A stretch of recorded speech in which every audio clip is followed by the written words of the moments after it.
ওদের ভাষা সেরকম এই সিঙ্গারা তার না ফেলাস আর একটা গরম গরম করে ফেলাস চুলা চলেননি চালাইস হ্যাঁ দেখা থেকে আইছি এখন না ফেলাতি আর তো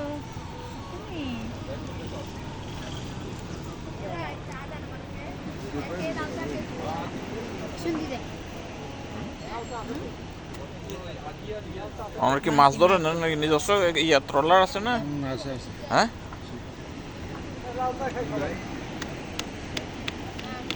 সুন্দর করে পরিষ্কার করি জনকে লোক সাঁদালে তো একদম বেশি সামুদ্রিক মাছ বেশি পরিষ্কার কিন্তু মিষ্টি পানি মাছটা পরিষ্কার না মানে দিবে ইবা খাইবা দিবা নিবে তো ইটা ইবা নিবি আর Semmi,